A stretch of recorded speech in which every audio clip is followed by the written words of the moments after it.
Joining us now, Isaac Wright, partner at Forward Solution Strategy Group and a Democratic strategist, and Lawrence Jones, editor-in-chief of Campus Reform, conservative commentator, and radio talk show host. Thanks, both of you, for being here. Good to be here. Hey there, John. Isaac, how do you see the results of this week's primaries? I see good news for Democrats. I mean, Republicans, the Republican establishment in West Virginia voted in a man who is a former failed politician. New Jersey, moved to West Virginia, who in the interim spent his time lobbying for the pharmaceuticals industry in a state that's been stricken by the opioid epidemic. That's not going to go well against somebody like Joe Manchin, who fights for the people of West Virginia.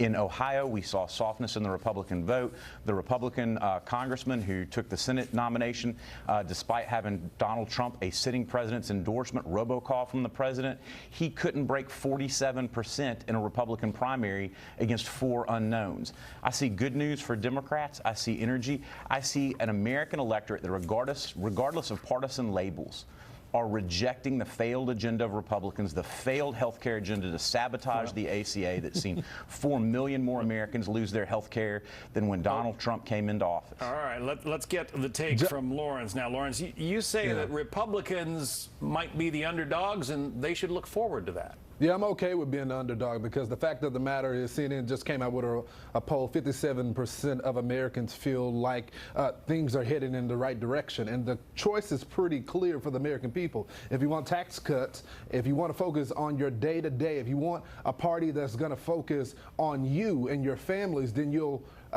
re-elect Republicans in the House. If you want to talk about Russia and Stormy Daniels, then the Democrats is your best shot. But I think if the American public is going to side with Republicans based on that new CNN poll. Isaac, do you think Democrats are focusing too much on Stormy Daniels and Russia? I think Lawrence just named the problem for Republicans. Their focus has been off the mark. They have missed the mark time and time again for the American electorate.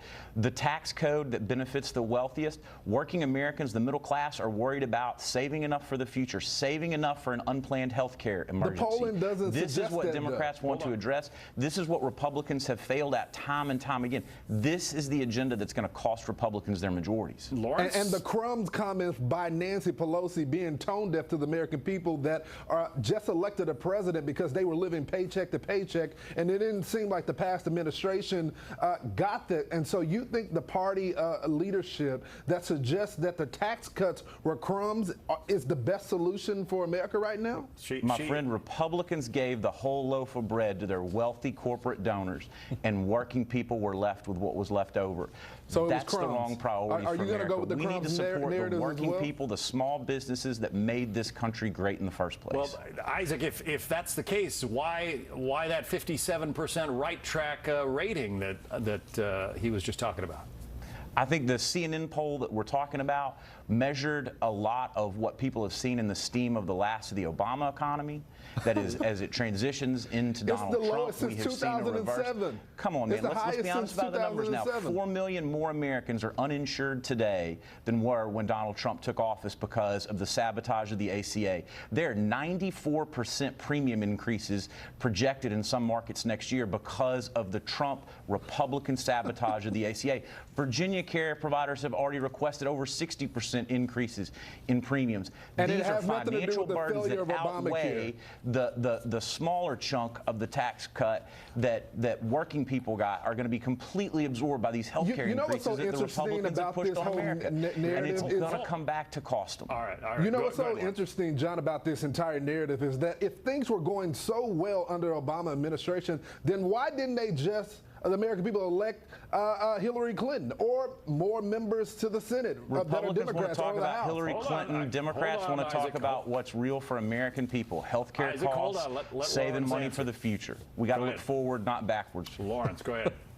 The fact of the matter is that the American people, by the polling, is telling you that they are pleased with where this administration is going. Now, does Donald Trump have some problems with the tweeting and all that the American people don't like? But from a policy standpoint, that's what the American people care about. What policies are going to affect them on a day-to-day basis? The Democrats can continue to talk about Russia and Stormy. I guarantee you they don't care about that when it comes to when they're living paycheck to paycheck. I think the American people take wealth over poverty, tax cuts instead of tax increases. Lawrence Democrats Jones. are talking about the 90% increase people are going to see in this country in their health care premiums under Trump and the Republicans, and fixing that. Healthcare was already They're going up, talking my about the friend, under millions Obamacare. uninsured now that weren't when Donald Trump took office. 4 million more Americans that are one health care crisis away We're from going to have to leave it bankruptcy. there. Lawrence Jones, Isaac Wright, thank you both.